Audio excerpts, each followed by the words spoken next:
Welcome back, everybody. I am once again Mason, and you are once again listening to Level 0 Literacy. We have got an awesome episode lined up for you today, one that I am personally so excited about. That is Disco Elysium. That said, the episode is going to contain discussion of topics that include, but are not limited to, sexual assault, murder, body horror, substance abuse, and child abuse. Please use your best judgment before proceeding. And also, we're going to thoroughly spoil every aspect of the game from front to back. So, be forewarned. Thank you once again for listening, and enjoy the episode.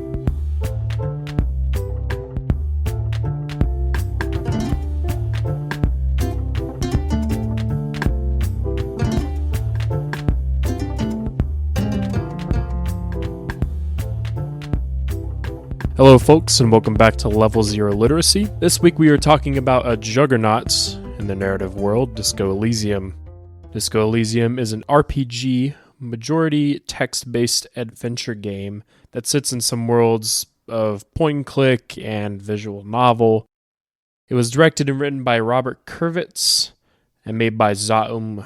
A lot of people would say that DE is in the same vein as old games such as Planescape Torment. You play as Harriet Dubois, a cop with amnesia working for a fairly new police force investigating a murder in the town of Revachol. Throughout your investigation, you begin to learn more about the world, the tensions between different factions, and the many minutiae of details that flesh things out.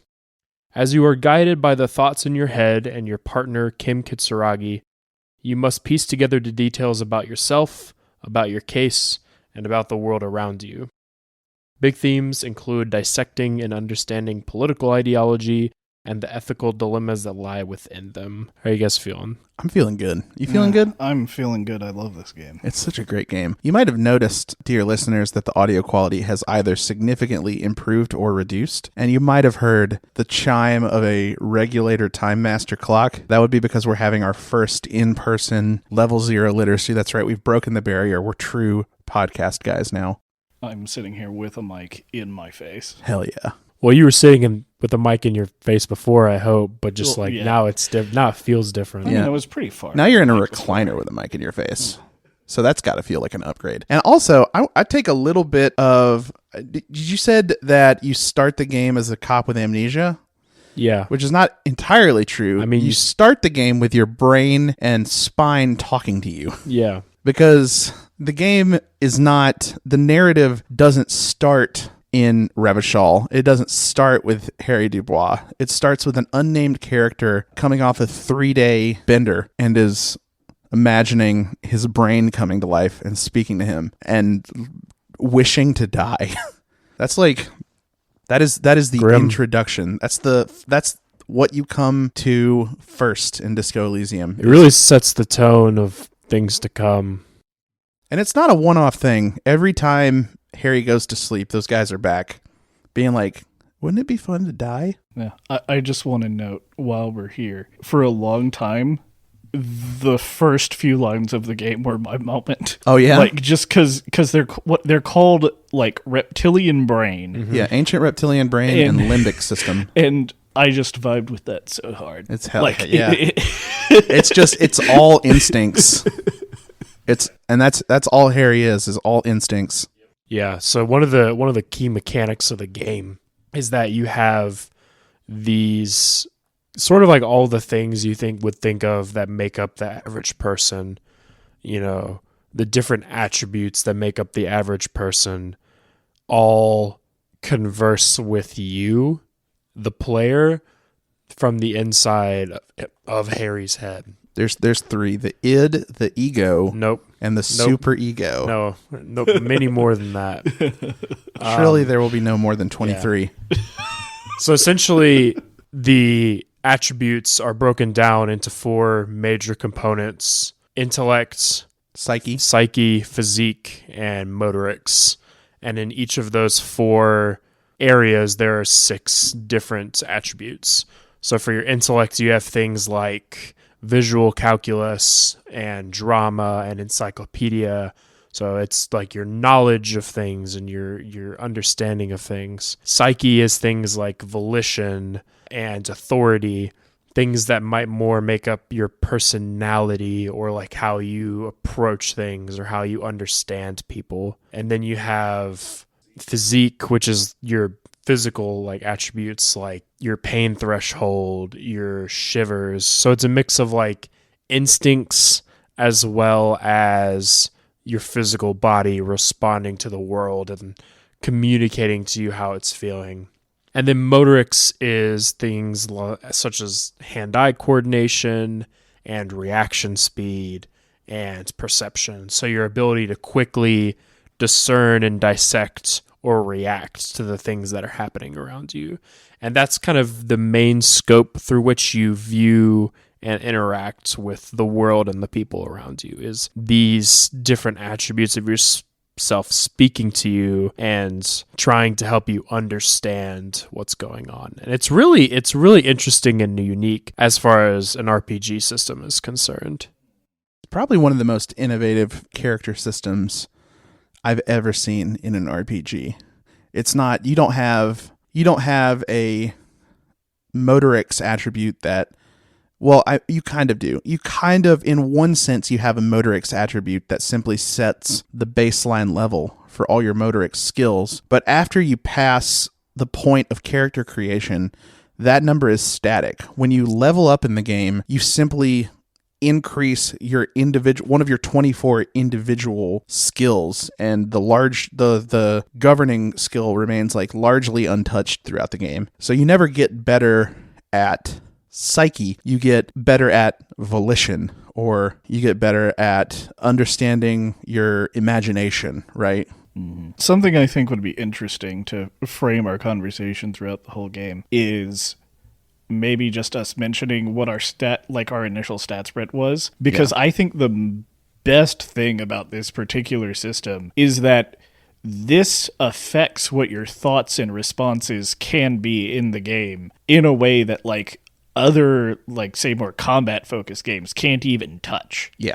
Because, like, you know, when something is a skill check in another game, like a strength check, you know, you roll a d20, you check your strength, but, like, in this game, if your visual calculus or empathy are high enough, it literally gives you a different thought that you would not have if your stat was not high enough. Yeah. And you're able to say something different based on that. And I think that is incredibly interesting. So why don't you start us off? What was your stat spread, if you can remember? So I was 4422. So 4 in the visual calculus conceptualization thing, which is int, right? Intelligence. Mm-hmm. And then I was 4 in the empathy esprit de corps. That is, what is that? Played only psyche. And then 2 in the physical stats, because I wanted to be like a detective and not a physical detective. Yeah. I had a high psyche and I had a high motorics. And that is because in my first playthrough, I went high intelligence and high physique. So this time, I was mainly interested in, there's a stat that represents your imagination called Inland Empire. I was mainly interested in what I would get from that. So that's why I wanted psyche this time around.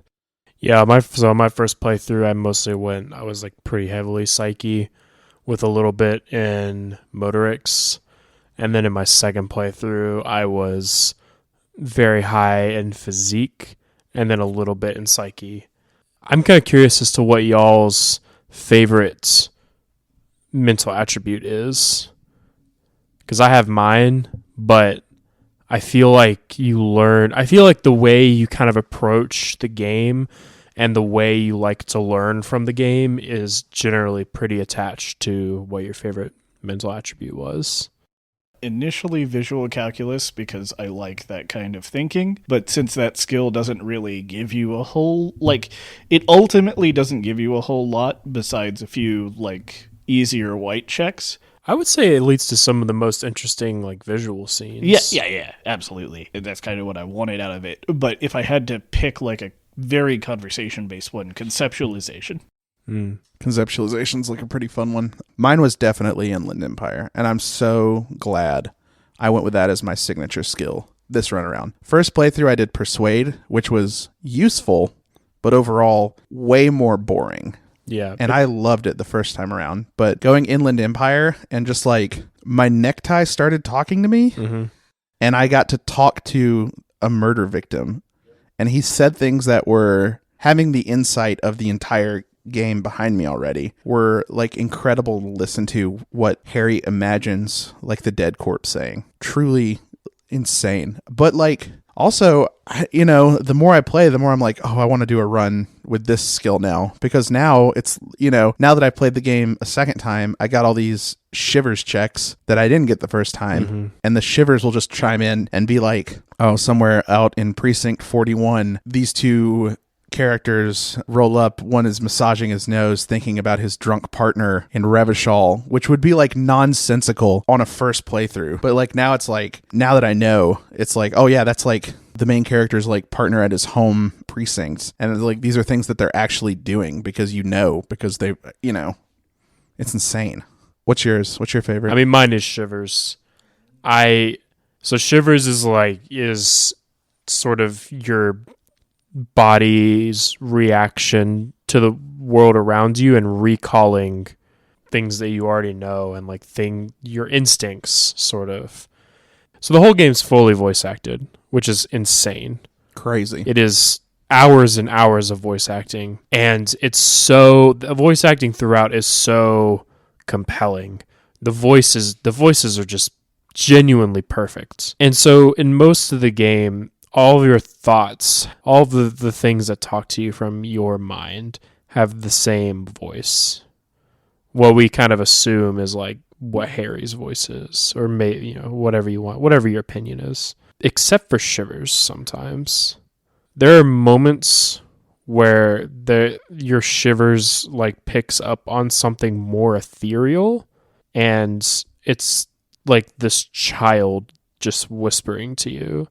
And those moments are always really magical to me because there's just something about the way of like opening your body to the world and like soaking in the world around you, and then just like the world reaching back out to you because you've been willing to expand yourself out to it. So just those moments are always come across to me as like incredibly powerful like bits of storytelling.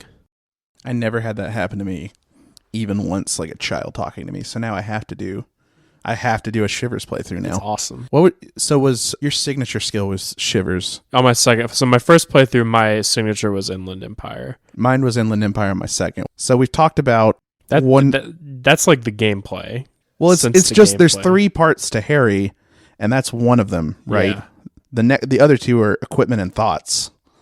So I feel like we have to go into that. Well, equipment's pretty simple. Oh, no, it's not. I would say it is. No, it's not like... I mean, it's simple in the sense that most of it is just little stat additions. They're tools, but like... It's not, in that it's so much more than equipment is in other games. I put on a hat that turned me into a communist. Yeah. My necktie told me to build a Molotov cocktail out of it and throw it at a guy. Right? So it's not just... I was thinking more about just the wrenches and the flashlight. You're talking about like the clothing, the outfits. Yeah. The clothing just contributes to your stats or your thought cabinet. Well, mostly, yeah. But like also it opens up dialogue with people, and like it gives you thoughts and it gives you options you don't have otherwise, right? Yeah. Because like the necktie thing, that didn't happen in my first playthrough at all.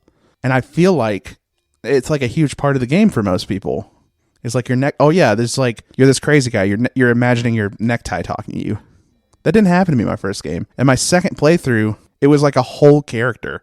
Mm-hmm. It's my clothes, Yeah. I fortunately or unfortunately didn't experience that because I told my necktie to shut up, and it just kind of didn't talk much throughout my playthrough. Yeah. Don't get me wrong, there are some things like electrochemistry I would really have liked to been able to shut up. I love electrochemistry, unironically. He's like top 5. I avoided it because I don't like heavy drug use. When I was playing through, I made sure to avoid those things. I do like that there is, electrochemistry is your just impulse, is more like impulsive nature, just telling you to do the things as a player, it's, like you're always like kind of tempted to do, but you never do it. And now there's someone like, hey, you should do it. You should, do drugs and smoke a cigarette and drink more beer. And like, I don't think you can lower electrochemistry to the point where it doesn't talk to you. He always gets in there a little bit. I think it reflects like Harry's like very degenerate, super addicted to a bunch of things like nature as a person. And I also find that fascinating. But we got to talk about thoughts. So the other big game mechanic, or the other big mechanic of Harry, is you have a thought cabinet. And in this thought cabinet, you can basically adopt concepts and ideas that have been presented to you by other people, usually. And this might be things like thinking about different political ideologies or different aspects of different political ideologies, like fascism or communism. Or they might be more things central to your person, like there's one called Long Way Home that's just trying to recall where you live or where you used to live. And then there's like more erratic thoughts like homosexual underground, where you believe that there is a cabal of homosexual people within the city and you need to like uncover them so that you can join their ranks. That one's real. Real. So, I have that thought in real life. And so all the thoughts generally will do like any number of things. They might give you bonuses or detractions from specific traits or attributes. They might raise the level cap of different attributes, or they might do something very specific. So there's one thought cabinet that is about the armor set of the man who you're investigating the murder of. And it gives you like this very ominous sounding bonus if you research it, where you get like a +2 for motorics checks against people wearing fair weather armor, and you're like, that's interesting. I wonder why I'd need that. So those are sort of like your clothes and your equipment, and then your thought cabinet, and then your attributes are sort of like your three main elements that make up not really your character, but Harry. Yeah. The thoughts are the best part, dude. The thoughts are the best part. They're even better than the attributes. I almost cried when I finished Lonesome Long Way Home. Yeah. That was very depressing. It was. A lot of the thoughts you get from people kind of talking you through things, and it gives Harry something to think about. But sometimes, like, you just say things, and then your brain will chime in like, hey, man, are you like a capitalist? You talk a lot about needing money, wanting money all the time. Maybe you're a capitalist. Hey man, you a hobo cop? You talk about going through the trash and living in a dumpster. Maybe you're a hobo cop. You keep telling people that you're the law. Maybe you got something weird going on that tells them that you're the law. As a result of playing someone with amnesia, they do this really brilliant system of allowing the player to influence who this person is while they still have their own life and backstory. You kind of get to guide them in this new world that they found themselves in, while at the same time trying to help them understand who they are and where they came from. And so there's a really nice balance that's struck in making the player feel like they get to make a lot of decisions and choices for their character, like in a traditional RPG, while also not detracting from what they wrote for Harry as a character.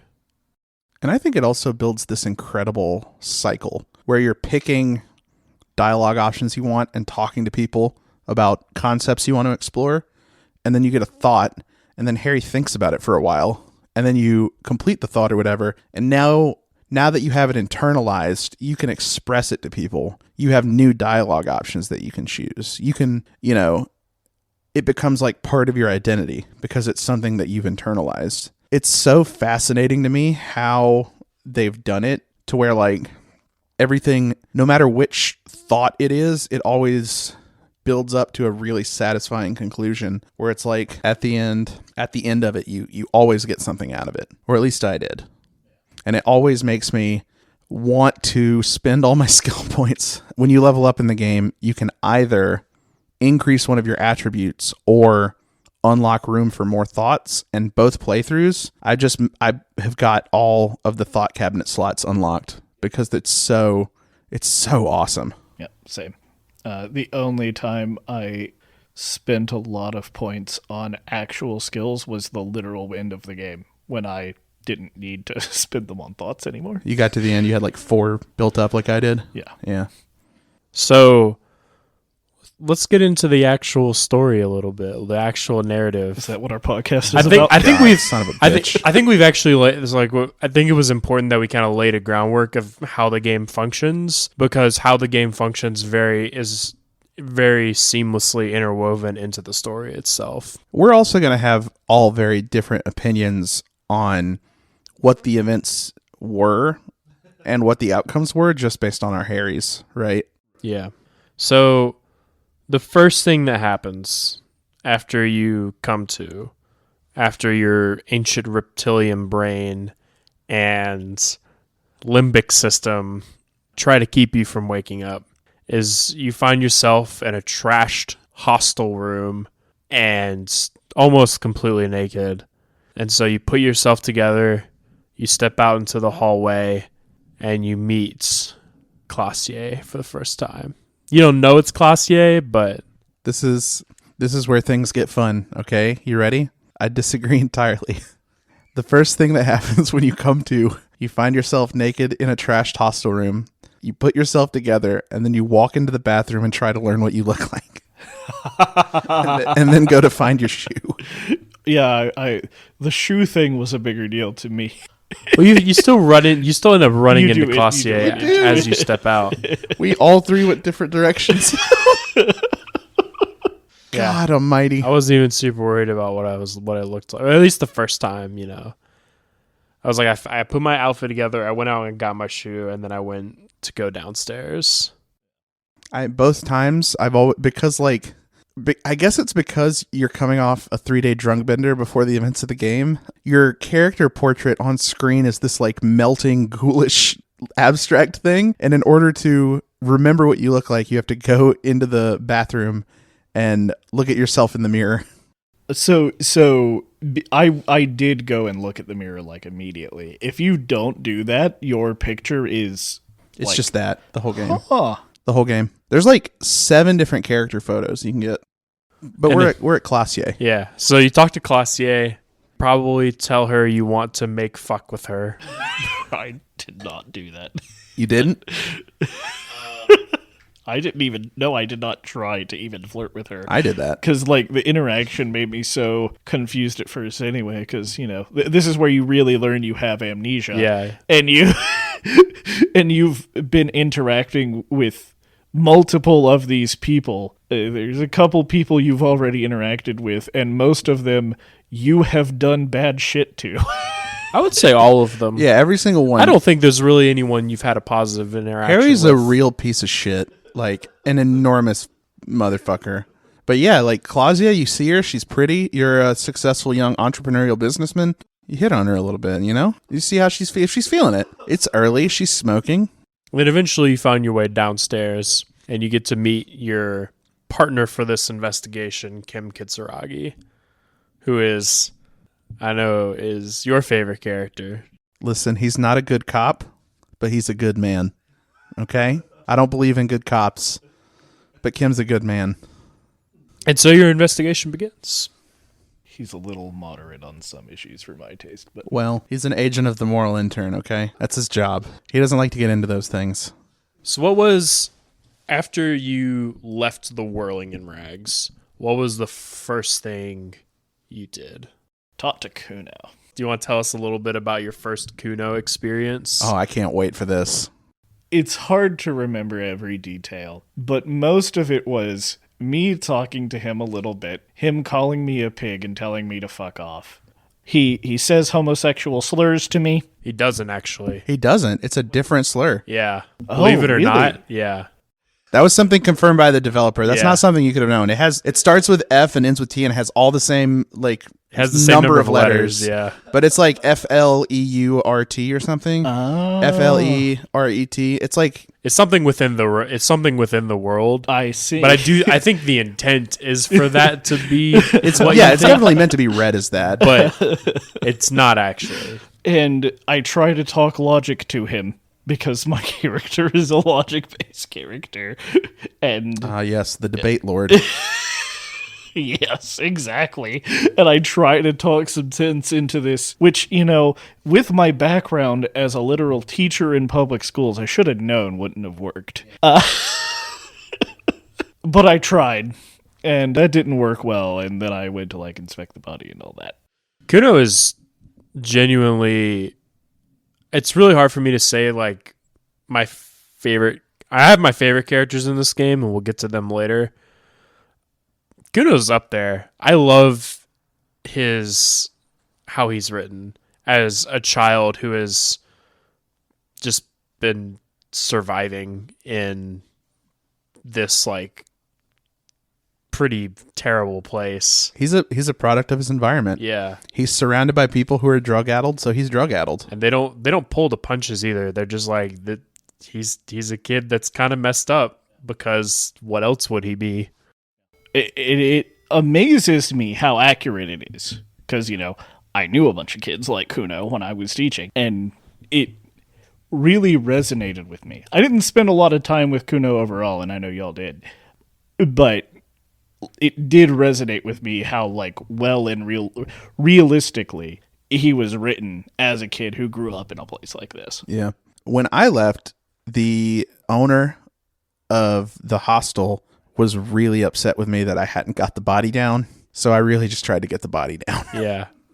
Did you, what did you do when he asked you to pay your tab? I don't want to. That's one of my favorite parts. I don't want to talk about that. Did you fail the skill check? Yeah, on my first Okay. playthrough, I might have tried to run out on the tab, flipped the owner the double the double bird, and crashed into an old lady in a wheelchair. Anyone could have done it. That was the first thing that happened to me in Disco Elysium, where I was like, this game is amazing. Because it happened to me.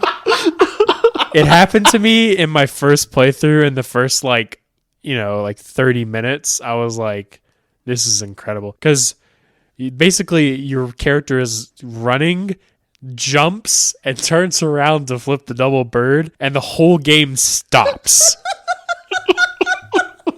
And your brain is just like, wait. You're about to do something horrible is about to happen. And then eventually time continues and you crash directly into this wheelchair bound older woman. So I want to explore that a little bit, because I tried to get my fiance to play this game. She had to stop because she couldn't get the body down, and she wasn't willing to do anything that it took to get the body down, because it all involved being a shithead in some way. Yeah. But I think the moment that the game clicks for a lot of people is when you do the first thing that only a fucking nightmare person would do, that you really just let loose and do something unhinged, and then you come out on the other side and you're like, wait a minute, that's the point. This is so good. Yeah. That's when Disco Elysium really opens up. When you're like, I'm just going to walk up to this woman and I'm going to tell her that her husband's dead and missing, and just heckle her. I'm going to absolutely harangue this woman that her husband is lying missing somewhere, and I'm the only one that can go find him. And I'm sure we'll get to that later. Yeah. Because we'll probably just take this one day at a time and just kind of talk through our experiences on each day. But those are where the gems are. Yeah. The real gems of the game is when you start doing the unhinged things. And then you're like, oh, that was sick. I can't believe that worked. So the first thing I did is I went down to the harbor and I talked to Measurehead, who is basically this racial supremacist, fascist person that for some reason works for the dockers union, the dock workers union. Essentially, he tells you that you are an unfit specimen of a human being, and that if you want to be allowed into the harbor, you have to internalize concepts of racial supremacy. I believe the exact words he uses are ham sandwich race. Yeah. You're part of the ham sandwich race. Poisoned. Yeah, you stink of Al Ghul. Al Ghul. So essentially at that point, your options become you can genuinely internalize racial realism, or you can attempt to beat up Measurehead, or you can try to find an alternative path into the harbor. On my first playthrough, I found where the alternate path was, but wasn't able to get the Eternite out of the way, and I failed to beat up Measurehead many times. So I had to internalize. You had to become a racist. You had to become a racist. I had to become a racist. On my first playthrough, I found the alternate path up, and there's like a very short jump you have to make. A very short, easy jump. Yeah. And I failed it 4 times, and I had to become a racist. All right, I'm gonna make the gamers mad. I save scummed that jump, so It's I okay. didn't have It's to okay. become a racist. Yeah. It's totally fine. Something interesting about the game is all of your roles are independent. They are not determined. Pre-gemmed. Yeah, they're not determined like when you boot the game up. There isn't like a set seed or whatever. So you do have the ability to save before you make a check and then just keep making the check until you succeed it. I didn't do that on my first playthrough, mostly because I wasn't really cognizant of it, but I did do it a little bit in my second one just because there were specific things that I wanted to see that I didn't get to see my first time around because I locked myself out of different things. Can I ask you this? Did you save scum because you wanted the coat or because you didn't want to be a race realist? Because I did not want to be a race realist. Okay, fair enough. Also, since we're all here and at this means none of us ever spec'd a character that could shoot the body down. After you shoot the body down, you can give a high five to Kim, and it gives you a thought. A special thought for only shooting the body down. Pretty good. But yeah, I've never done it in game. I've just seen it done. So after you get into the docks, you find a shipping container, and you maybe you put the shipping container onto the landing. Can't get it open. Can't get it open. But eventually, you do come to the office of the leader of the dock workers union, Everart, who is this behemoth of a man who seems to have the eyes. He's the guy who has the eyes and ears all over town and knows everything about everything. Also hugely corrupt. Yeah. But Are we going to get into this right now? let's get into it. Are we going to get into this Let's right get now? into God. I was hoping we'd get a little later. I haven't even talked about talking to the body, but if you want to do this, we'll fucking do this. No, I think Everart did nothing wrong, okay? I'm of the opinion that Which nothing wrong are we I was about to say, are we about? talking about the assassination of the previous That's not proven. leader? That's not proven. Hold Yes, on. it is! No, He I never. confessed! That wasn't canon in my game. All right, Yeah, that's not something that happened to me. So even putting aside the assassination of the previous leader of the dock workers union, or whatever he did to her. Let me ask you this: was she an enemy of the people? No. Was she an enemy of the debatters union? Depends on who you ask. Everard is of the opinion that she was because she was like soft on negotiations. I thought she was going to lose anyway, though. Did she have to die? Well, Anyway. I didn't get any of that this.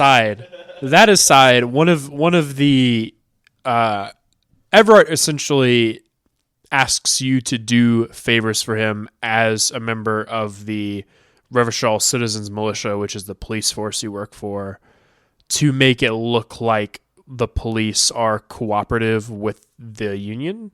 Everard is essentially one of the main information guys in Revachol, and so talking to him gives you insight into why the union is striking, insight into Harry's personal life and what he has done in Revachol since he has been, like, before his case of amnesia, information about the political systems and what's going on in the world.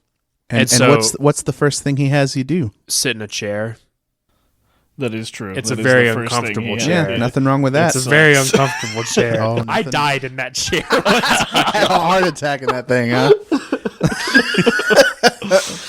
Nothing wrong with making you sit in a chair. He just wants to meet you on equal terms. That's Yeah. all. Nothing wrong with that.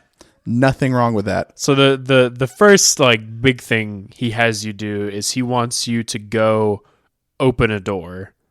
Very simple task. Nothing That wrong with is that. I open just- lots of doors.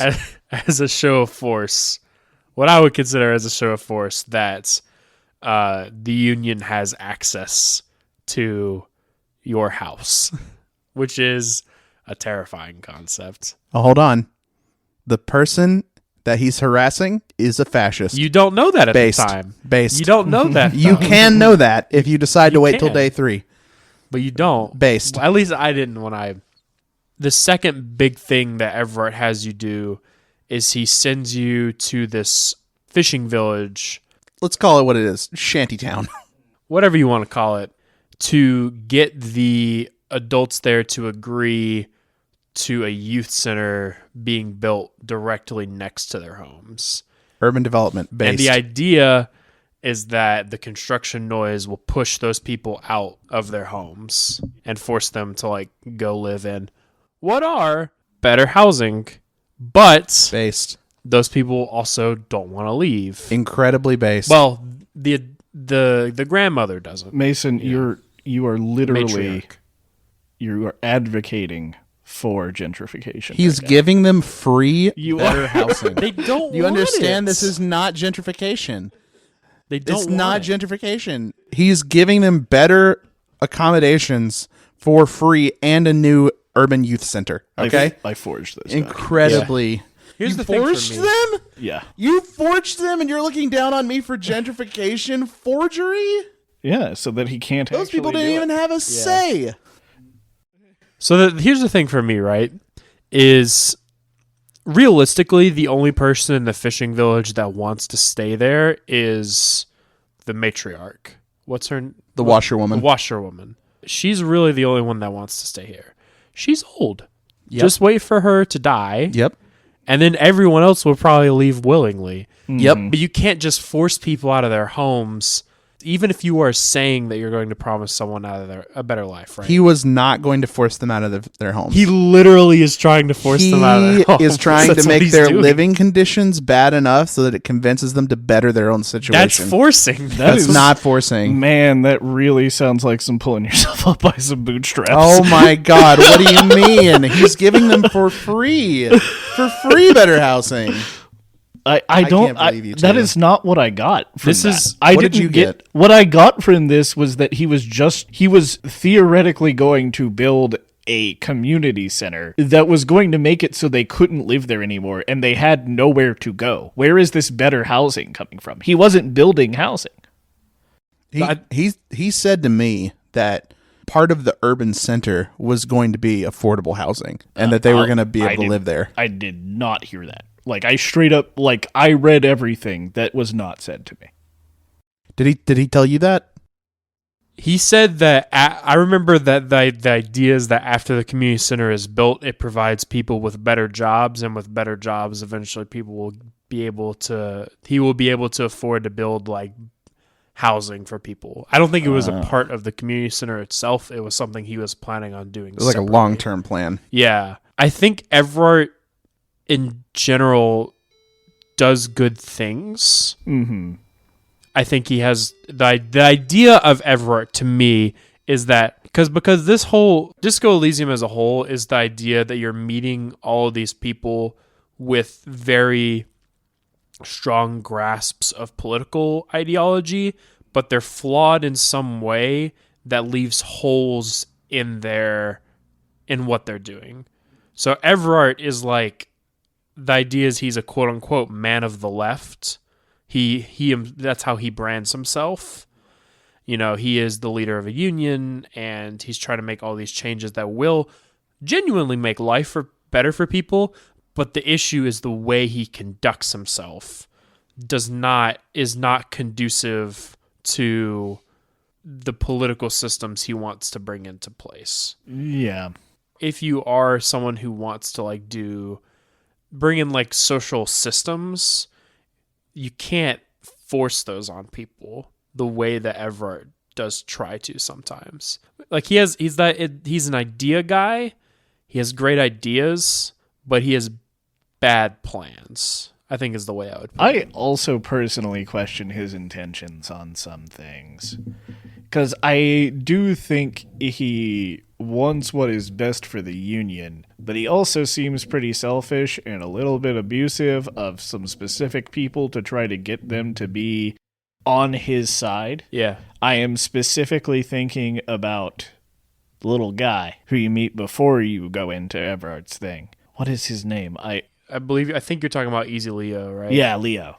And also, I understand that this was for the benefit of the community, but the fact that he got lawyer lady, who we haven't gotten to yet. Yeah. That's a whole other can of worms. Yeah. He paid for her college just so she could be a personal union lawyer. Yeah. I think he is... I don't know. I also question... I don't know. So the question becomes, is it okay to do morally questionable things if you're trying to get to it a justifiable outcome? Do the means justify the ends? Yes, exactly. I'm not saying I'm not going to say they do or they don't in this particular instance. I don't believe it's you're so. supposed to ponder on it. I don't believe it's so black and white. I think the means and the end both have a moral weight. That it's not always that bad means will always make an end unjust. I think you weigh out both. So let me put it to you this way. If in Everard's letter, it was not just the permission to build a community center, but let's say it was something more malicious, like the signing of the land over to Everard. The signing of the land that those houses are built on over to Everard. Oh, Would yeah. you still find that justifiable? No, that'd be terrible. Especially since you basically have to emotionally manipulate the washerwoman to sign. Yeah.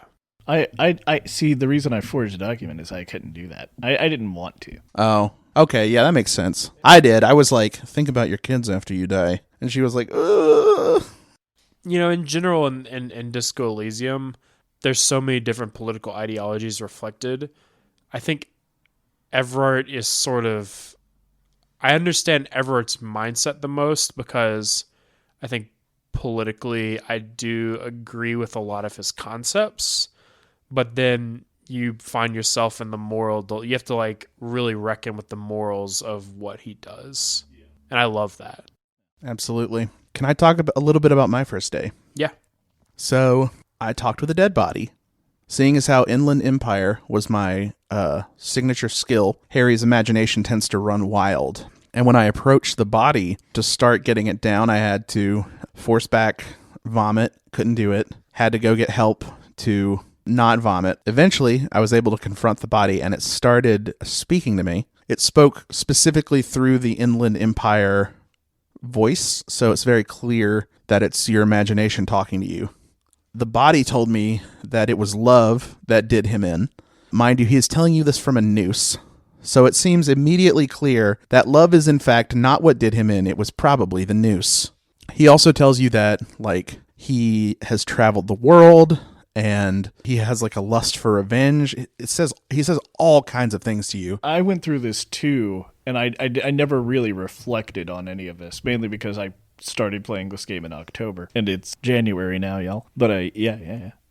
Sorry, I'm resonating with what you're saying. Since this was my playthrough, having full perspective really changes the way you see a lot of it. On your first playthrough, towards the end of the game, 40 hours later, it's very hard to think about what the dead body said. Mm-hmm. Coming into it with the full knowledge and understanding, the full grip of how I guess the only thing I can liken it to is how good of a detective Harry is on instinct alone, because this is his own brain talking to him, And he just looks at it and he's like, oh yeah, this was like clearly a crime of passion. This guy's like a violent guy and something really messed up happened. And he gets that from looking at a guy hanging from a noose who's the enemy of a union going on strike. Who's been hanging there dead for a week. Yeah, something that like on its face, anyone else would say this was clearly a dispute between the union and the company. Not some sort of crime of passion. Nothing fucked up happened. This was a display of force by the union. Harry just like strolls up and he's like, no, this is what happened. It's crazy. And like, you can't even like wrap your head around what it is or why he's saying it on your first playthrough. It's the Not same. until later. Not until later. There's so many things that this game sets up in the first, couple days that pay off huge later on, and in a lot of cases in ways you would never expect them to.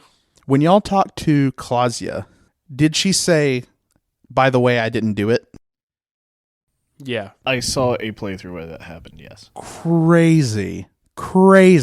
That she's like, in 5 days, this is going to matter. Just trust me. And I think the biggest weight of that line is just that you don't know just the kind of the weight of her saying. Like, I'm surprised she can say it so casually. Yeah. Buck, you want to talk a little more about your day one?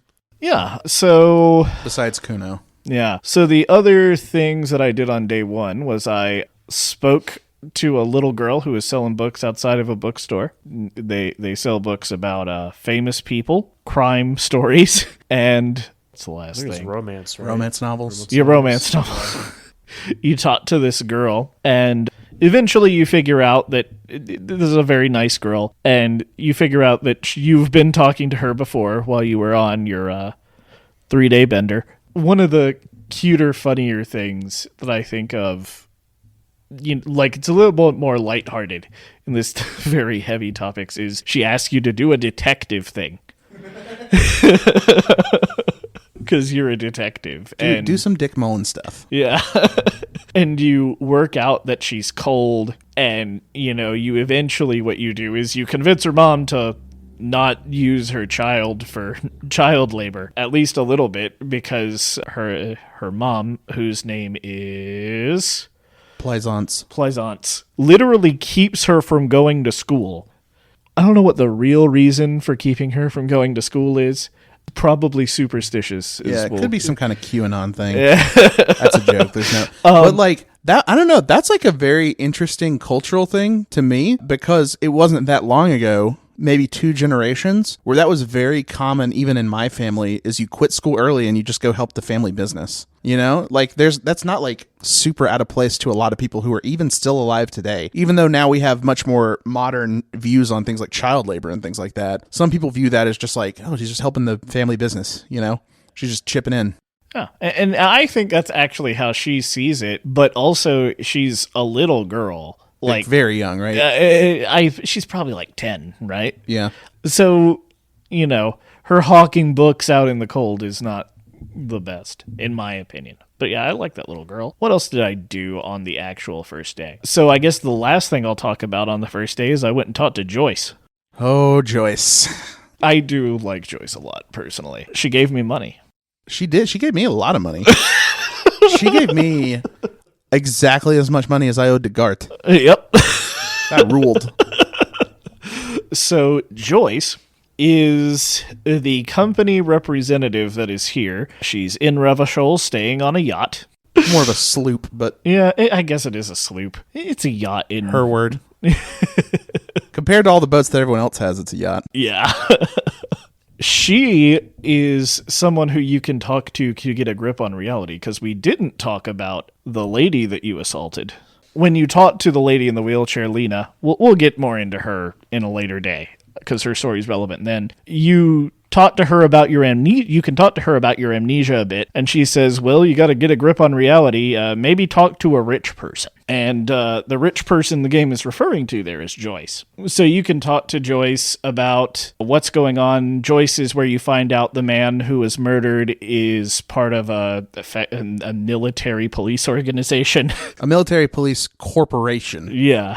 For hire military police. Yeah. You find out that they're also looking into it, and you can talk to Joyce about getting a grip on reality, which I don't really want to talk about just yet because the actual grip on reality you get is much later in the game. Yeah. But she does fill you in on a whole bunch of relatively easy to understand things, and then she says, I can't give you more information unless you show me your badge, which is another later thing. But yeah. You can convince her otherwise. Oh, you can. I did not do that. You can start doing Joyce's quests. Oh, gosh. There's so much stuff I didn't do.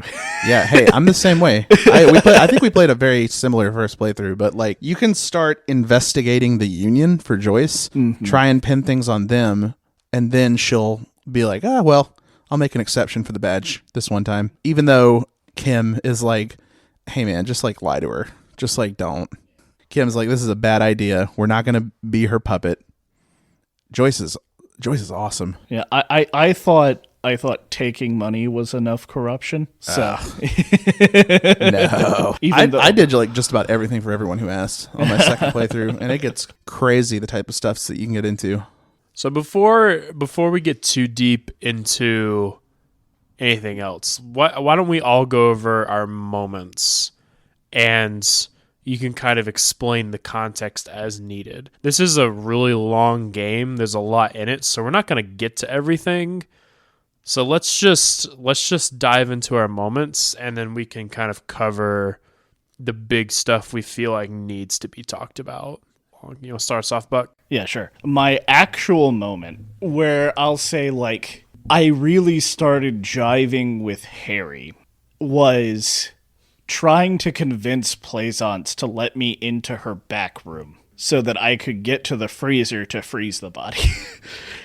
And I just started saying exactly what she wanted to hear. I am a Ghostbuster. I'm going to take care of these spirits. Yeah.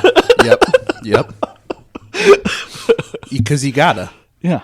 I really started understanding what this game was about then, I think. And I have one other moment that I would sorry to double up. Oh no, it's understandable. Super understandable with this game. But I feel like if I don't talk about this here, we are literally never going to talk about it because I don't think it's story relevant at all. I don't even remember what part of the game this came up in. But there is a part of the game where you and Kim are talking about your guns. Uh-huh. And you talk about how police have muzzle-loaded pistols.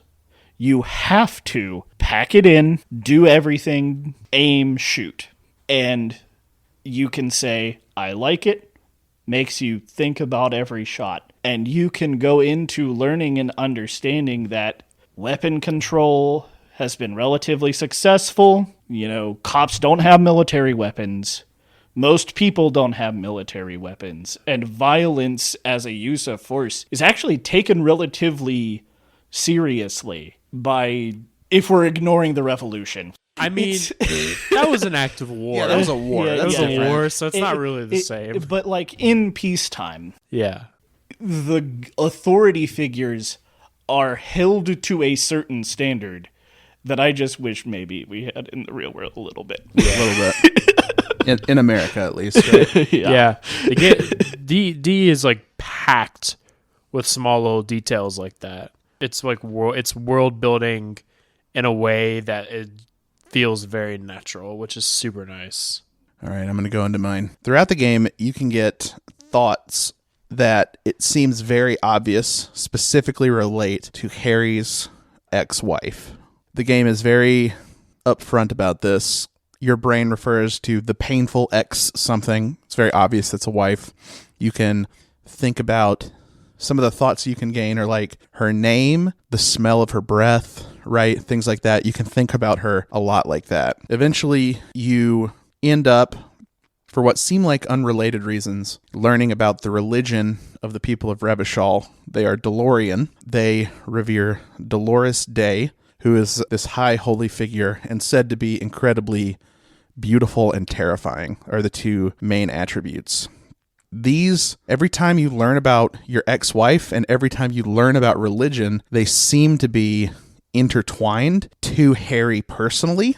And all of that comes to a head at the end of the game. At the very, very, very end of the game, you can take a nap You're given the choice to take a nap during which Harry can dream and sees a vision of the day that he last saw his ex-wife leaving the continent, leaving him behind. She appears to him as a visage of Dolores Day, and it all comes like crashing down why these things were so personally intertwined to him, which is that he saw his ex-wife as the most beautiful and terrifying creature ever. He likened her to Dolores Day, and she left him, and he still loves her. And she delivers like some of the most like cruel and thoughtless remarks, but it's just Harry dreaming. Mm-hmm. It's probably not what was actually said, but it's clear how deeply and personally a breakup that happened 5 or 6 years ago has destroyed Harry mentally and probably will for the rest of his life. I've seen that scene. I've taken that naps both times, and both times it has made me cry.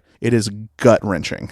The second time, I knew exactly what was going to happen, and it still made me cry. It's so hard to watch.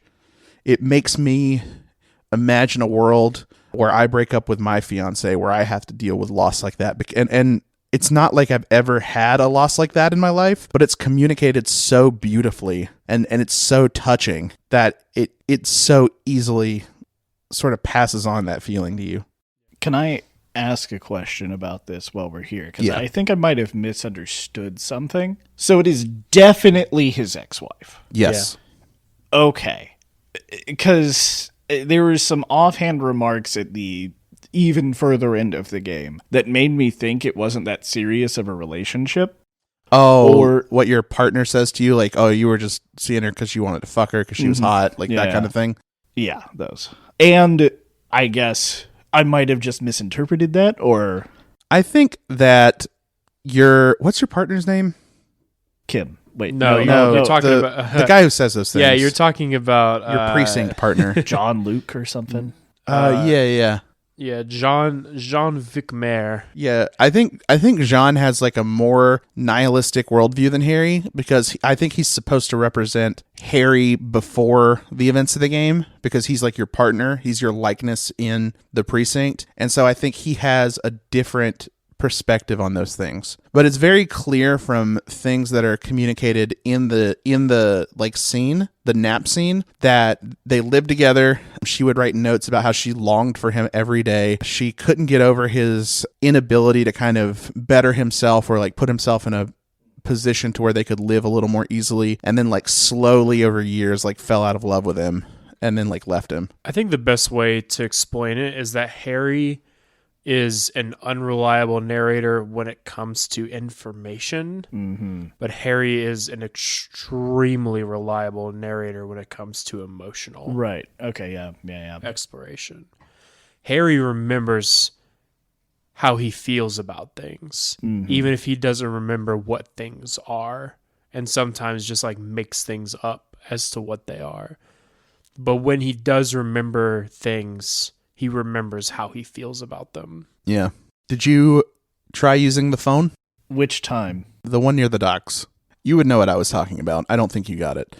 There's a lot of additional things that very coincidentally line up, get you new information about Harry's ex-wife. One of those things is if you go to the dock where they have the one working payphone and you dial random numbers a ton of times, eventually you can get a skill check to try and remember a number. Oh. And you dial her home number and she picks up in the middle of the night, and you can talk with her just a little bit. Okay. I actually know the payphone you're talking about now. Yeah. I didn't use it because I'm like, I don't have any phone numbers to call. Yeah, exactly. So I'm gonna sneak in 2 moments as well, because they're two moments that I love for very different reasons. So the first moment I think is my simpler one. And it is when you wake up the morning after the tribunal, and the tribunal is the climax of the game. Well, one of the climaxes of the game. There's about 4. Yeah. Where essentially you have a big standoff with the warring factions of the Union and the band of mercenaries that were hired to like manage the Union. And you know, a number of people die depending on how you play out the scenario. But when you wake up, 3 days later after you've recovered from your injuries and you step outside, there is this big mural that's been painted onto the grounds by this character named Cindy the Skull, who you meet. And she's played as a sort of artist of like a rebellious artist. She goes around and she paints, the ideas of rebellion and, bringing back what was lost when the rebellion was squashed years ago. The paint that she uses is viscous red oil siphoned from police vehicles. Yeah. So you step out and you see this big block of text, and it's in French. So unless you speak French, you don't know what it says. And on my first playthrough, I didn't get this option, but on my second playthrough, after you learn that it says, one day I will return to your side, which which I've been told is from a real life poem about revolution or something along those lines. You are given the option, because you can smell the gasoline, to light the whole thing on fire.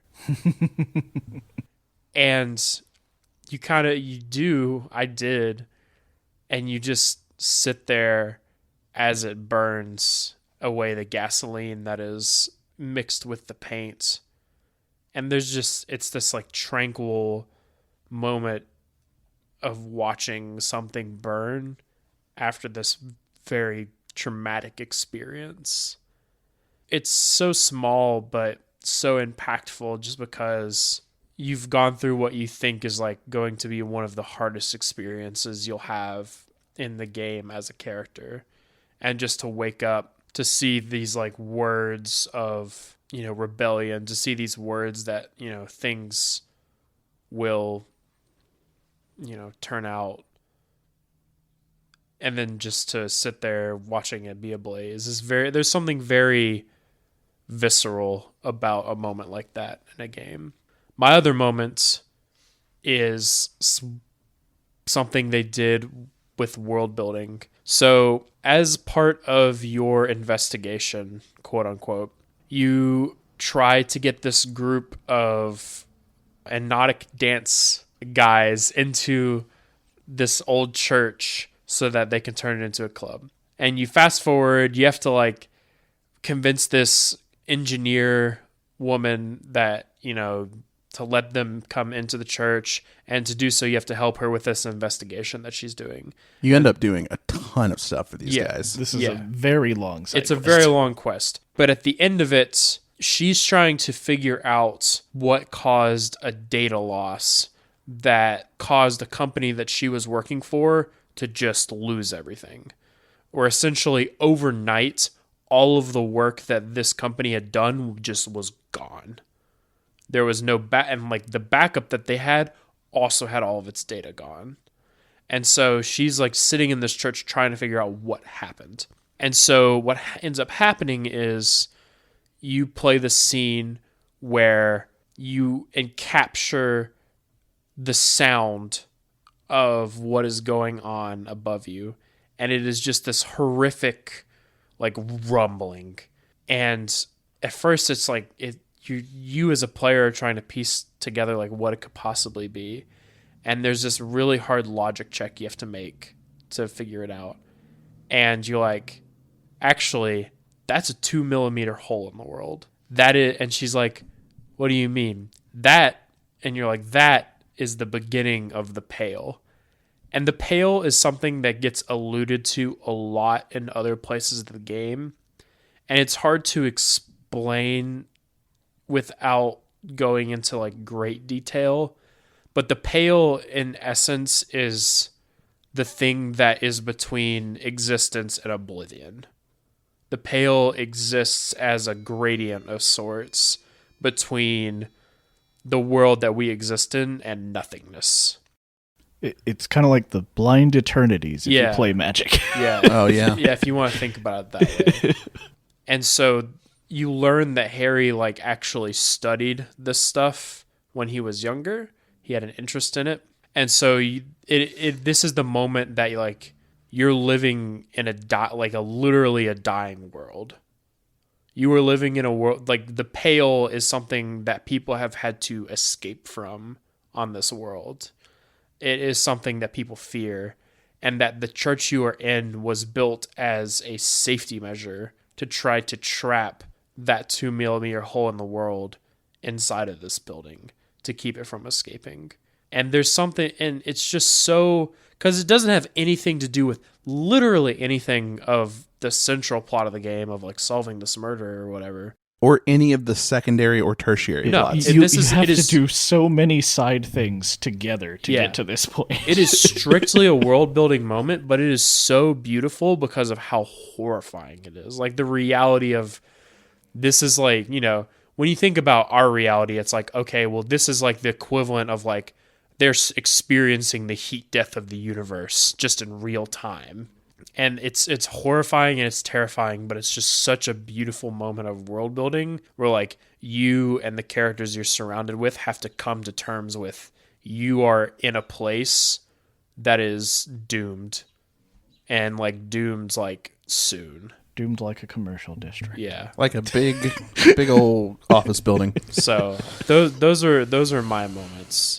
So I only got that on my second playthrough. You would not tell me about it no matter how hard I asked. Like, that made me think so much about the church, because in the game you can learn that church is one of 7 that were set up along the coast. It's the only one still standing. Harry has the thought like, oh, are there 7 holes in the world? There's things that aren't really addressed in any of the text that I was thinking about, like, was the hole always 2 millimeters? Yeah. Maybe it's 1,000,000 times bigger than when they built the church. Is the hole smaller than when it came by? Can the Pale be like combated? You think about the fact that you learn that the Pale, you can like exist within it, but it very quickly drives you mad. Yeah. And you'll just like die of like a horrendous insanity. Yeah. So a little later in the game, you have this encounter with the woman who you think might have committed the murder. And she has built a machine that harnesses the Pale through radio waves and weaponizes it, and it is physically damaging to your body. It is crazy. Also, a horrifying thing that in order to just evade you, she's willing to just like blast some Pale out into the world. Yeah, like she's willing to doom the world just like a tiny little bit more. Yeah, just to like fucking get away from you. Yeah, her name is Ruby. In case you're trying to following along and trying to draw connections. She is pivotal. Yeah, so let's just get into like some big things that we want to talk about. They don't necessarily have to be along the main story, and I want to keep the ending stuff towards the last things we talk about. But big topics. Any big topics y'all want to talk about? Can I talk about Ruby? Yeah. We're already here. Boys first, huh? What about the Hardy Boys? Because that's how we. You know what? That's fair. That's a fair point. That'll be a good transition to Ruby. Tell us about the Hardy Boys. So the Hardy Boys are a group of union workers who you highly suspect to be involved in the murder of this man. They tell you. As such. Yeah, they tell you. They tell you they confess kill openly. Yeah, and so. You interact with these guys, and Hardy, I can't remember his first name, but Titus Hardy is the main guy who you are interacting with, and he's like the big, strong, buff guy of the group. And there are a bunch of other, different kinds of guys. But one of the, and so you interact with these dudes, and effectively they are the law in Revachol when you are not there. You talk to these guys for a bit, and it's a little bit too easy for them to just admit that they did it. Yeah. Right? Of course. Through investigating the body, one of the things that you can find out is that the man was not hanged. Well, he was. He was hanged. Sorry. Literally. He didn't die of the hanging. Yeah. You find a tiny hole. In the world. We already talked about this. Are we retreading again? In this dude's neck. Oh. Yeah, in the back of his mouth. And you're like, wait, this dude didn't die from hanging. And you show them the bullet. And so effectively what the Hardy guys were really doing was trying to cover up what theoretically might have really happened, which they do send you on a bit of a goose chase between them and Klostja, because Klostja, turns out, really liked the guy who was murdered. Now, the first thing the Hardys tell you is that the guy sexually assaulted Klostja, and you go talk to Klostja, that's not the case. And you go back and forth between the Hardy Boys for a while. Basically, the Hardy Boys are like, well, this, and then Klostja's like, no, This. no. I don't feel as qualified to talk about all the different things with Klostja, but to talk about Ruby, if you have a high enough visual calculus, there is a thing that's really on your mind the whole time you're talking to the Hardy Boys, and that is, who is the missing Hardy? Because there's a Harry being the intensely effective detective that he is, he says there's X number of footprints and only Y number of Hardy Boys. Where is the missing Hardy Boy? And as you get through this, Klostja eventually concedes to you that, hey, I maybe might have almost had a fling with this girl Ruby, and you find out she is the missing Hardy Boy. Sure do.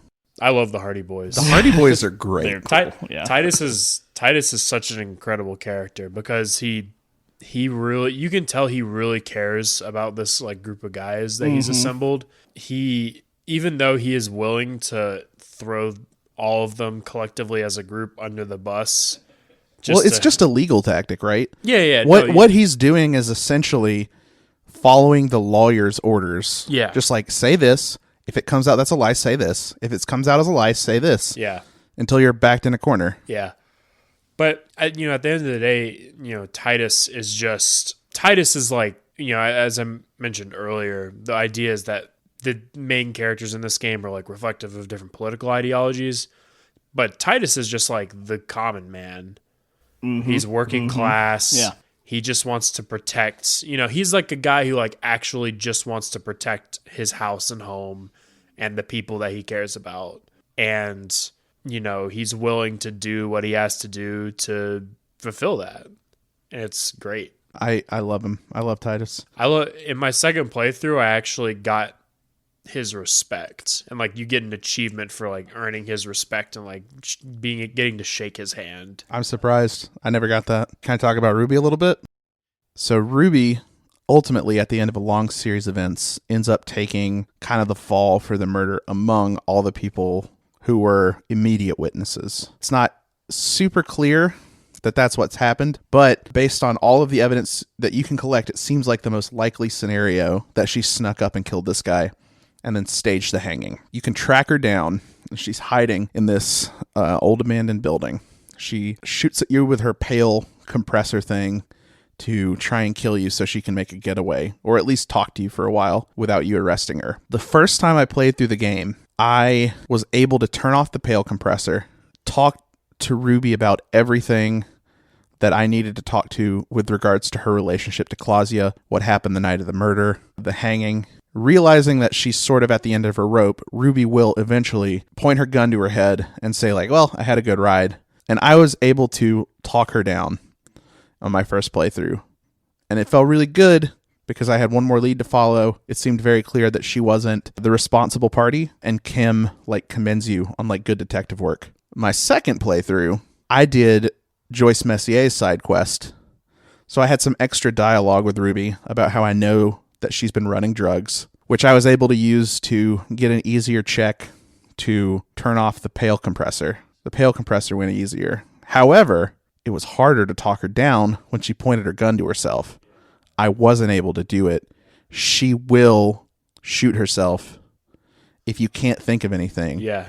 That's exactly what happened to me on my first and second playthroughs as well. And she's dead. And like, there's so much she could like, she didn't do anything wrong. She was running out of fear, and you were responsible solely. You are responsible for her killing herself. Well, it's also important in context that Ruby is specifically afraid of Harry. Exactly what I was going to say. She describes Harry as the human can opener, where she can get anyone to talk about anything that he wants them to talk about. She also believes that he is working for a criminal overlord in the police district that Harry works for. She is of the belief that he is on the take from this like mafia style. Is it ever made clear how Harry garnered his reputation that reached all the way down to Martinez? How she heard of him? He's just really good detective. I mean, you do find out, like, when you look deep into, like, your files and stuff, Kim explains to you that you have solved, like, 100 and something cases, which is effectively impossible for a normal person. Yeah, you're just, like, one of the best detectives that the RCM has, like, bar none. You're just, like, very efficient. I think it's really interesting that it's never made clear whether or not you are working for the mafia. Mm-hmm. You want to believe, you're led to believe that you don't. Yeah. Y'all didn't. If you ask about it at the end, you're effectively told, no. yeah, that's what I was told. Yeah. You're like, no, absolutely, you're not. No, that's what I mean. Is like Jean's like, yeah, you would never work for them. But there's always like a seed of doubt in my mind. I think that's not super clear. It's possible. Yeah. So I just think that's interesting. Harry has done worse. Yeah, exactly. He did threaten to kill a bunch of people. Something I want to talk about. There are like two main like kind of mostly side things I want to talk about. The first one being the drunks in the fishing village. Yeah. What an They're interesting, fascinating. Yeah. So the interesting thing about this group of characters is all of their names are just reflections of the people that they think that they are. So for example, the leader of their group is Idiot Doom Spiral. And that's his name. That's how he's referred. Idiot Doom Spiral. And Idiot Doom Spiral is called that because if you ask him his life story and provide him with enough alcohol, he explains to you that like he used to be a very successful business person, and then like one day everything went wrong, and now I'm an alcoholic out on the street. And when you listen to it as like a regular person, it just sounds absolutely insane. And then there's also Don't Call Abigail, who's just... It's interesting to me. I think Don't Call Abigail is my favorite out of the group, because I think all three, or at least Idiot Doom Spiral and Don't Call Abigail, are meant to be reflections of Harry. Yes. At different parts of his alcoholism, where like Don't Call Abigail is like Harry when he's like despondent about his ex-wife, and Idiot Doom Spiral is about just like all of the insane, crazy things that he does while he is under the influence. Idiot Doom Spiral even like commends you on a good job for on your 3-day bender, like crashing your car and announcing yourself to the world as Tequila Sunset. Yeah. And he'll be like, oh yeah, that's a classic one. And it's so smart to have that group of individuals there as a way for the player to understand what Harry is like during his benders, because you're not actually given the opportunity to show the players what it's like. And it's just, what an incredibly smart way to do that. Because it's not as if those characters don't feel like real or grounded within the world. They don't feel like they're just meant to be, showing you some other aspect. It's like a conclusion you come to as you understand Harry more as a person. Actually lied. There's two more things I want to talk about. There's a lot. Yeah, there's a lot, but there's like a few specific things I want to hit on before we eventually talk about the ending. I love the scene with the pigs. Yes. So one of the things that you have to do is reclaim your gun. This is like a very, very important thing that you should do before you reach the tribunal. Because if you don't have your gun in the tribunal, things go very bad. And so Everard tells you that your gun is with a woman at the docks. And, you can find her between these hours. And so the only hours that you can go find her is between 10 p.m. and 2 a.m. And if you go there, you find this woman who refers to herself as the pigs. And it's never really made exactly clear what is wrong with her, but it's obviously she has some kind of neurological disorder where she has convinced herself that she is a police officer and has bought all of this police equipment from a pawn shop and strapped it to herself, and now she has a gun. So now you're like dealing with this situation where, this is like a situation that happens a lot in real life, right? Where the police are in a situation with an armed individual who is, mentally disturbed. What do you do to diffuse the situation? Now, in the game you get lucky and the gun's not loaded, so you're able to disarm her, but she is despondent because she believes that police guns are supposed to have bullets in them. So to her, the fact that it's not loaded is like world shattering. And it's just so heartbreaking to see this woman who has been left behind by society and just left to her own devices, and with her own devices, like, this is the world that she has sculpted for herself. Yeah. And you do eventually get to talk to Titus, and like Titus knows how to like get the people to help her. But it's just like that. It hurts in that moment. I want to point out that I do really like that the game lets you go talk to Titus about her. It's like, you're like, this is not why I'm here and not my domain, and I'm not going to overreach. Yeah. Y'all take care of this. It's incredible. Yeah. Pigs is like, even in a world full of sad characters, the Pigs is like one of the saddest. Yeah. Because it's like, in any just world, even in our real, very unjust world, this person would have a profound amount of care given to them every day. And like in this war-torn, post-apocalyptic like hell, she's just like left to wonder. Mm-hmm. Be this like antisocial, dangerous, lives literally in refuse, essentially. Yeah. And like the wreckage of a torn down, blown up amusement park. Mm-hmm. Yeah. Yeah. It's just, and so the other big thing I want to talk about is really this was the first thing in this game that really hammered into me how much setup this game does. And this is what we were talking about earlier. So on day like 2, you go over to the bookstore and you meet working class woman. And you're like, hey, I get the feeling that your husband is dead. And she's like, what? Yeah, he's missing. Your husband is missing. And it's just your inland empire telling you this. It's like your imagination is telling you this. And it's like, you need to go comfort this woman because her husband is missing. Fast forward, you're not allowed to access, you don't get to access the entire left side of the map until day 3 because the water lock has to get fixed because you broke it. So you get across the water, you're doing your exploration or whatever. Eventually you walk out onto this pier and you find a corpse.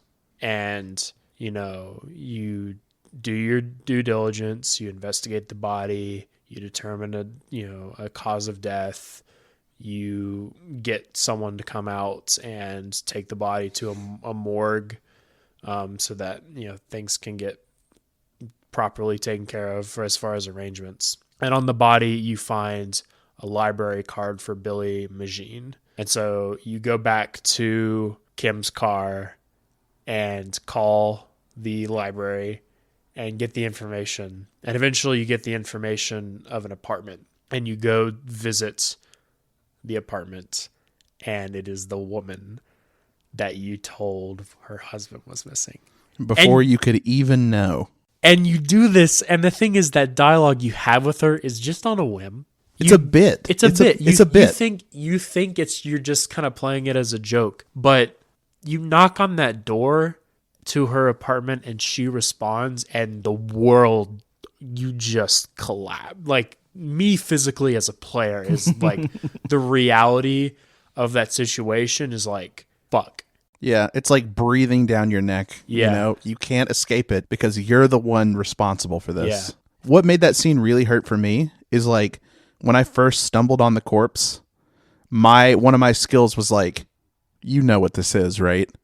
And I was like, oh God, it's the working class woman's husband. And yet, excruciatingly, you have to do the entire report. You have to follow the lead. And I knew what waited at the end, because your brain literally tells you, like, you know whose husband this is. And like, you can't escape from it because you know at the end is the working class woman. And you get to her, and it's just hard. That scene is heartbreaking, where you're just having to tell her what happened. And in my first playthrough, I was not able to have Harry tell her what happens. And then in my second playthrough, I was able. And there's like the little differences where it's like just being able to like do the things that you're supposed to do as a police officer in this dying world is so difficult.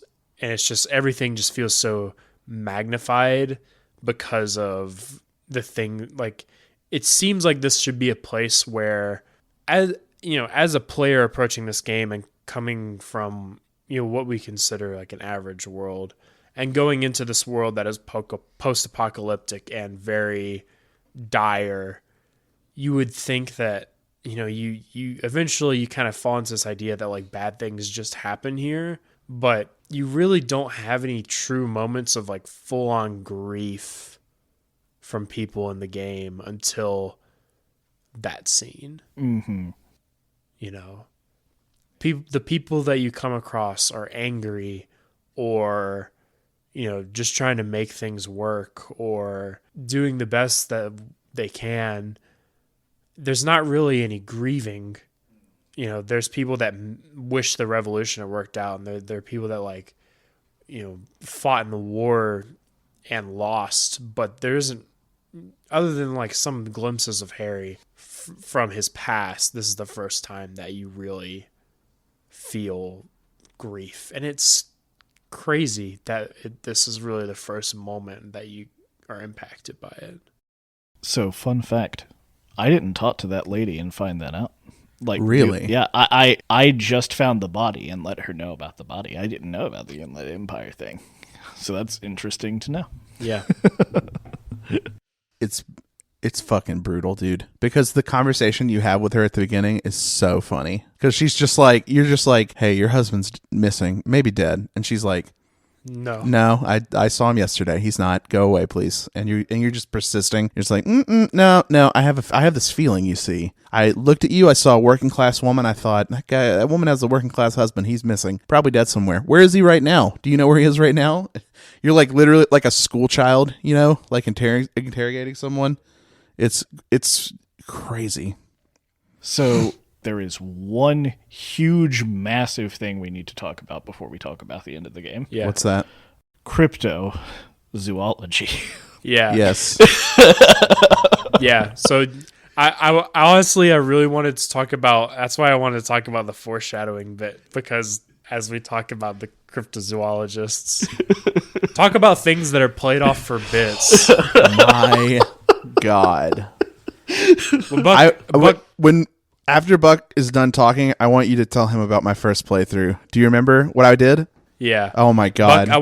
Buck, why don't you explain the cryptozoologists? Okay. Can I get the husband's name real quick? Morel. It's Morel, yeah. Morel. Okay. So Lena, the woman who you have the opportunity to knock out of her wheelchair at the beginning of the game, is labeled as the cryptozoologist's wife. You can talk to her about awesome cryptozoology. Kim is a little bit of a stickler and doesn't want you to ask. And for reference for those at home, cryptozoology is, if you know what a cryptid is, it's like the study of like Bigfoot, the Loch Ness Monster, Mothman, things of that nature.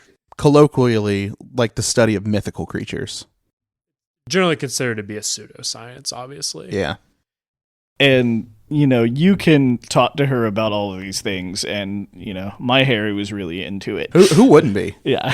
And, you can talk to these people, and these people are generally nice. I don't know much about the crypto-fascist. I never really talked to him. Oh, Gary.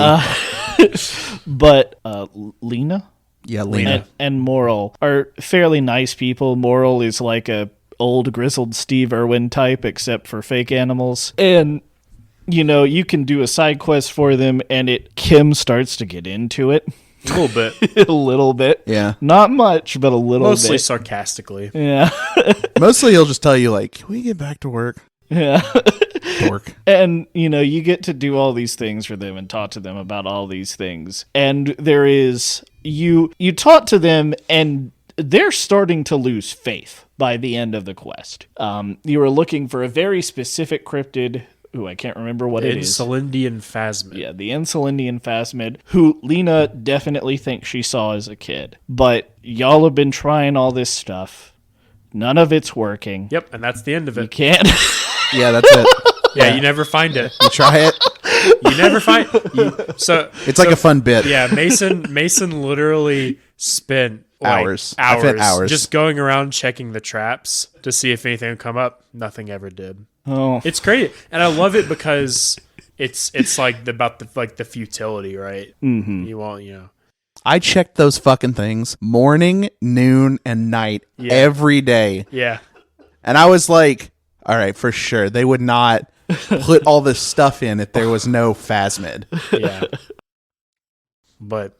And you get the best, like one of the best thoughts in the game. Koldamomadakwa. That's +3 perception. That's insane. Is It's like the best one in the game. Oh, I love it. So let's talk about the ending. So eventually your investigation of the murder, it's post-tribunal.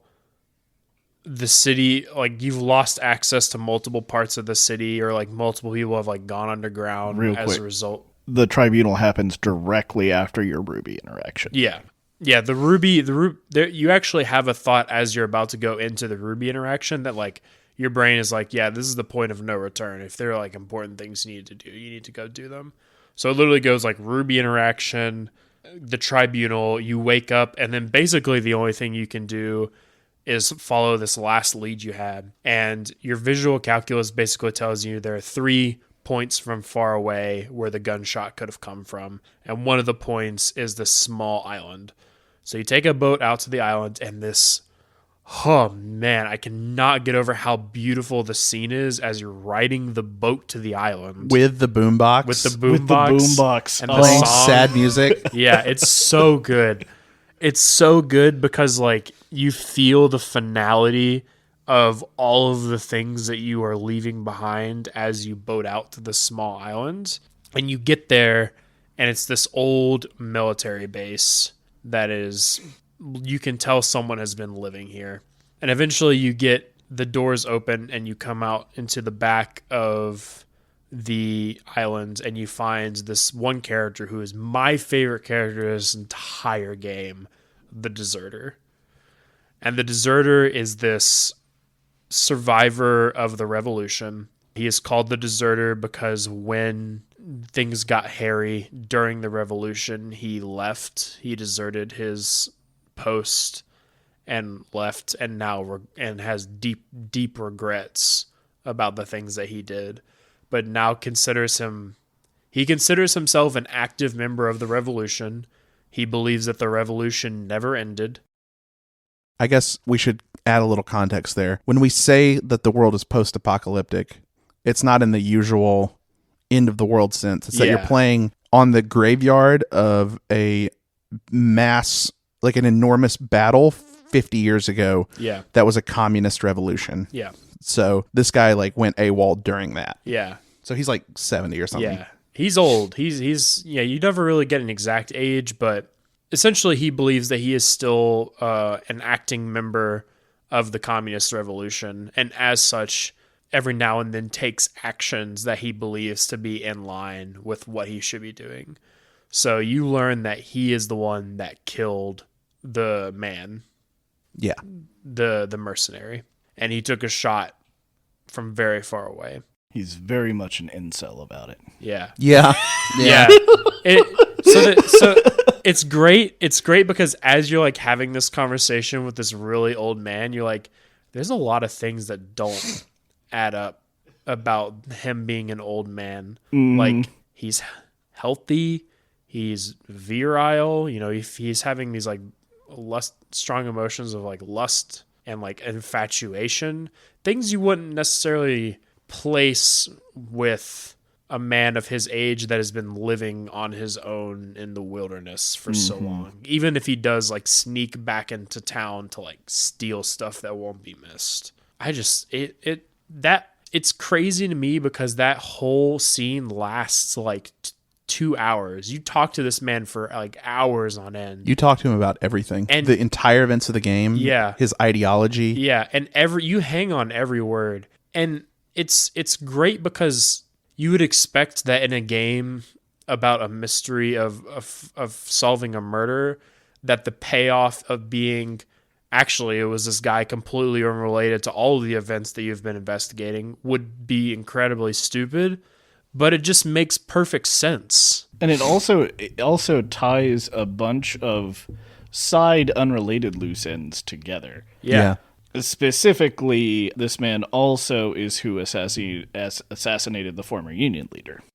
He's also the person that was walking around the top floor of the Whirling in Rags, the hostel you're in. I feel like I don't have anything really to add about the deserter. You know, he says my favorite line in the game. About the mask of capitalism. No, it's because that's my favorite line. Men without ideals are just animals. That's I think the most poignant line in the game. I fucking love the deserter, man. You know, one of the benefits of the deserter conversation is you get a lot of experience during it. You sure do. You get 4 level ups. You do get 4 level ups. Just talking to him. And, you know, with those 4 level ups, when you get to a specific white check in the conversation with you can try it 4 times. Well, you can. But what I did, because I was at the end of the game, I kind of wanted to be done. I just exited. Well, no, actually, you know what? You're right. You can try it 4 times. That is what I did. Yeah. Which check was this? It was like why he's still kicking around check? Oh, actually, maybe it's a red check. Do you know the check I'm talking about? I don't. Remind me. It's a perception check. That one. Yeah, okay. I do know what you're talking about. Is it red or white? It's red. So it is a red check. But I was able to go into my menu, put all 4 of those skill points into perception. Stacked with Koldamama Dakwa. Yeah. Now you have like a +9. The quote is, "The mask of humanity fall from capital. It has to take it off to kill everyone. Everything you love, all the hope and tenderness in the world. It has to take it off just for 1 second to do the deed." Yeah. And it's like, as someone who is like lives in a very capitalistic society, just like the very staunch reminder that capital has to do so little to take everything away from you is, God, that line just hits so hard. There's a lot of like the deserters dialogue that hits, but it makes me wonder how much of reflective of the author's or like the head writer's philosophy is mirrored in the deserter, you know? A lot of Disco Elysium is exploring the different like sliding scale of the leftism ideologies, where like the deserter is the very, very far left, you know, maybe like top left authoritarian, you know, type of leftism. And then Everart's kind of like a democratic socialist. Yeah. A little bit more like just, you know, we're doing some leftism, but like we're still like doing it within the bounds of like capital and stuff. Doing it within the bounds of like the consent of the governed. Yeah. I don't think the deserter would really care much about that. And so I think that a lot of this game is supposed to be reflective because if I remember correctly, the creators of this game are communist, I want to say. I have no clue. I know they're of leftist ideology. I don't know exactly where they fall within the spectrum. I've done a little bit of research into it. The game is very much a reflection of their of a number of their ideologies. Yeah. But I think the point is that you have to question. It's not good enough to just be, I'm a communist, I'm a socialist. You have to question the things that are within that ideology.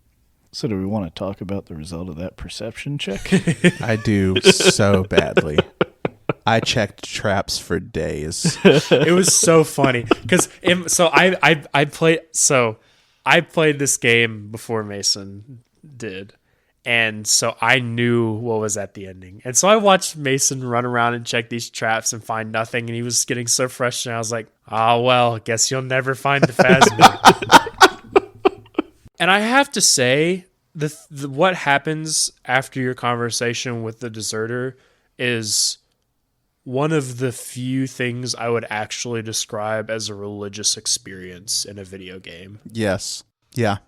Go ahead, Buck. So, pause from the conversation to put all of the skill points that you get from talking to the deserter into perception, and you pass the red perception check. You look up, and I thought this was a joke. I thought it was a bit. I thought it was fake. I thought it was a dream. I thought Harry died when he took the nap. Yeah. You see the Insulindian Phasmid. Yeah. It is a giant, stick-ish, praying mantis-ish insect. It's like a water skater. Yeah. It's like made of reeds as Yeah. well. And we attempted to take a picture of it and did not succeed. I got the picture. I got the picture. Both of my playthroughs. Oh man. Pictures. You have gotta- to comfort the Phasmid first. And you basically have to build consent. After you exhaust all the dialogue options, it's not even a check anymore. It'll just I do see. it. See, I didn't want to exhaust the dialogue options. I was like, oh god, it's gonna run. Yeah. No, it Yeah. never- Which is a fair way to feel. Yeah. It does seem that way towards the beginning of your conversation, but it'll warm up to you. It communicates to you telepathically. Oh. And then all it does is just it stands. I think the most beautiful thing about the meeting of the Phasmid is it stands just as in awe of you as you do of it. Oh Yeah. my god. As you talk to it about yourself, it'll say no, you Are the most beautiful thing you I've are ever the most seen. beautiful thing. You are a miracle. All I can do is hide from predators and eat bugs. That's all my brain can do. And look what all this you can do. Yeah, at one time, one of my legs came off. One of my antenna fell off, and instead I accidentally grew a leg. Yeah.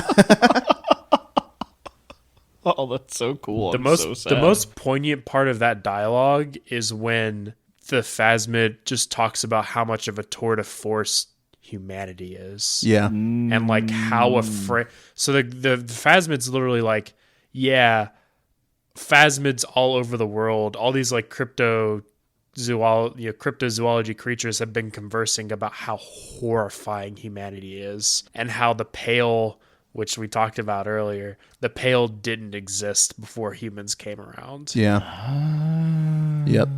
The humans brought it with it, which could be related to why the church is able to contain the whole, or why the Pale is only at the edges of continents. I think my favorite bit of dialogue from the Phasmid is when it's asking you not to blink because it doesn't know if when you blink it actually goes in and out of existence. Yeah. Yep. So it's this very theoretical question where it's when you as a person in real life blink, are things really still there? Yeah. It's there's very high theory it's I'm so very sad I missed out on this.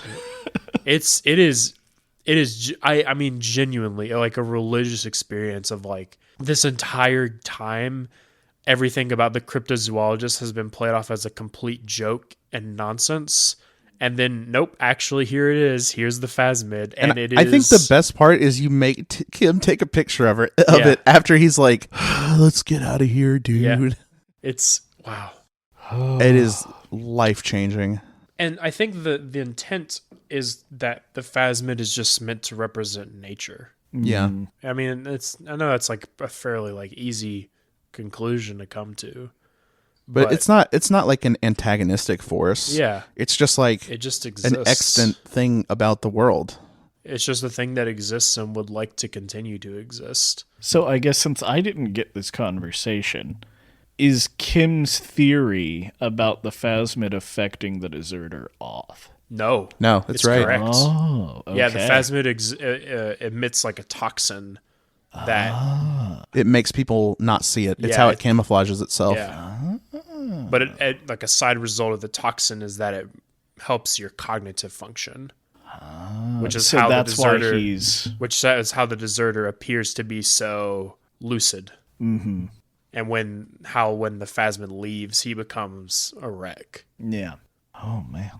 Yeah. If you still have a save file near the end of the game, I would really encourage you to go and do that dialogue. Really talk everything you can through with the Phasmid. I will. Yeah. Did you still get to see the remnants of its nest after it left? I don't think so. Because there's like in the remnants of its nest, you find like Classier's documents. Oh. You find the helmet of the guy from the tribunal, like the big like domed helmet thing. So you find like things relevant to your case that like were left. And then you get to like go back, and when you get back from your trip to the islands, your partner and like some members of your precinct are there, and they're like grilling you, and you're like, hey, well, I have this picture of this creature that's never been found before, and one of the guys is like, oh, this is great PR for the police. Yeah. Officer finds previously undiscovered animal. Yeah. And it's like one of the things that helps you get back into the fold of the RCM. Can you do so much stuff bad that you just don't get back in? Probably. Maybe. I don't know. I wouldn't be surprised. I know that if you drink, Kim doesn't vouch for you as much. Yeah. But I didn't drink, so I just know that. One of my favorite things about my first playthrough is that, so I adopted the race realism, but then like I also adopted some concepts of communism. And so at the end, Kim was like, yes, he is a communist, but at the same time, he adopts some of the ideas of fascism, which seems completely at odds with himself and of an officer of the law. I love the ending. This is like, I mean, there's a reason why people talk about Disco Elysium being possibly one of the best games of all time. I think it is the best game ever made. It's like, especially from a narrative perspective. From a narrative perspective, I completely agree. Yeah. You know, at the very, very beginning, I talked about how it's kind of a visual novel. And, you know, I consider it to mostly just be a visual novel. And so it's not like there's a lot of gameplay. Mm-hmm. But, you know, what's there is just so incredible. And there's just so much to digest. And the ending just really ties everything together perfectly. Because the ending is both grounded in reality of letting you solve the case while also exposing you to the mysticism and the fanatical or the fantastic ideas of the world that you are living in. And I just want to mention, you know, we encourage people to play the game before they listen to this, and this is clearly full of spoilers. There are dozens of hours of things we did not talk about. We didn't even talk about so much. It like, even if you listen to this full podcast, you're like, oh, but I'm spoiled on the big. It doesn't matter. There's You're many gonna get something out of it. Small things in this game, and like we didn't even talk about how great Egghead's dialogue is. Yeah. Oh, Egghead. Yeah. Like, please play Disco Elysium. I cannot so you know. You have to play Disco Elysium. We're begging you. We're literally begging you. It goes on sale on Steam for $10, like all the time. Week. So, thank you all for listening. Next podcast, we will be talking about Dragon Age Origins. My first recommendation: don't actually play it. Yeah, maybe just watch a playthrough. Watch a long play. It's going to be so much easier for you. A few of us have started our playthroughs, and it has not aged great, I would say. Can I tell y'all a funny story? I wanted to wait for the podcast to tell this. Okay. So I have a friend who was a combat medic, and he served in Iraq, and for Christmas one year, they got an Xbox 360 and Dragon Age Origins with it. And apparently the game shipped with a bug that was day one patched, where there's a story mission about halfway through the game where you talk to this guy, and when you go into the room to talk to him, the door locks behind you, and the way it was shipped, the door doesn't unlock after you stop talking to him, so you're just stuck in the room forever. So they just had 30 save files on this base that were all in the exact same place, either talking to this dude or right before you talk to this dude, and no one could get past it. But yeah, so we'll be talking about Dragon Age Origins next time. And yeah, that's all for today. Thanks for tuning in, and we will see you all. Like, comment, share, subscribe.